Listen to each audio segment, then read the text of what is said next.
G'day, I'm Kevin Young. I'm Australia's most successful property investor, but I started out poor, and I'm constantly being asked, how do you do it? How do you get there? You ask me, I'll give you the solutions. Between us, we'll make you wealthy. Cass from New South Wales asks, what do you see when you look at a property? What should I be avoiding? Cass, that's probably the most common question I get. And the answer is a very, very difficult one because, to give you a bit of a story, when I first started, I would tell people what to look for and they'd go out and find their own properties. More and more they were coming back and disillusioned and disappointed that I was saying no, no, no. And I had the husband and wife architects who were bringing me back properties, and I was explaining even two similar properties, while one was not a good buy and the other one was less of a good buy. So finally they said, well, why don't you just go out and find the properties for us? And one builder said, what do you get out of this work you're doing? And I said, nothing, it's helping people. And he said, you should get paid like a real estate agent. And so that put the light on, that showed me just what I could do to bring a lot of people in to help people, but equally reward them for the time and effort they put into helping people. And so I can't answer the question on what's a good buy and what's a bad buy because there's so much goes into it. We'll show you some properties that I think are very bad buying.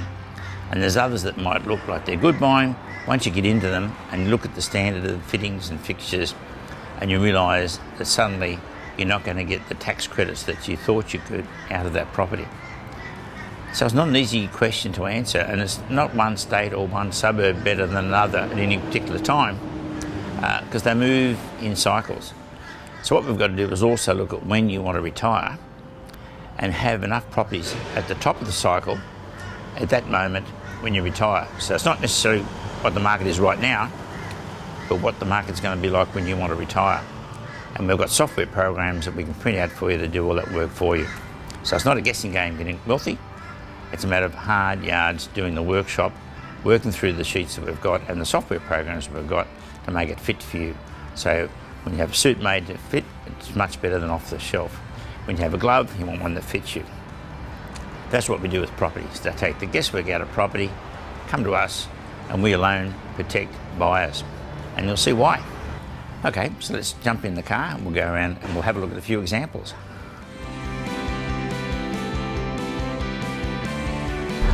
Now that's an example of the wrong sort of property, that one there, because it's high maintenance, expensive painting. The roof, as you can see, is starting to rust, and the tenants won't pay you a cracker more, even though you might spend $25,000 painting that roof. But you've got to do it, otherwise it destroys the investment, and ultimately tenants don't want to rent it. These houses here are examples of the wrong sort of properties.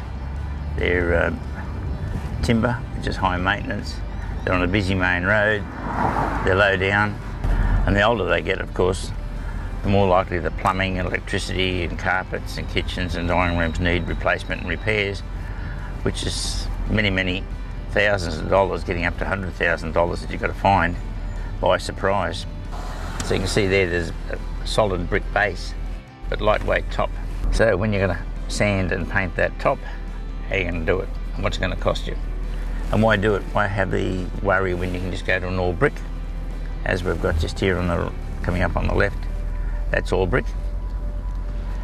But again, you'd check the age to make sure that you weren't up for a lot of repairs and maintenance on things you don't know. And a lot of the balconies off bedrooms just never get used. It's a waste of space.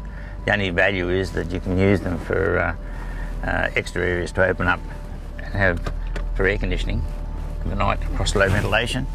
And what really saddens me is you get a nice piece of land with lovely views, and then particularly these southern builders come in and they just pour all these low-set houses across that don't get the view that was there, can't pick up the breeze because each house is blocking the breeze from every other house. And what could have been a really good residential development is just going to be a so-so development. So we're trying to get hold of builders early and building to the design that we give them. So again, I wouldn't buy in this area again because of these cheaper properties. Even though it's a lovely home there, shift it probably 500 metres away and it could be worth double the amount of money that it is now. Again, that looks a solid home that's been painted. Don't have to be repainted again. It's next to a very cheap property. It's going to drag down the value. Again, nice home. It's going to be dragged down by the surrounds. And if you buy a very expensive home in a cheaper area, it'll always pull the value of your property down.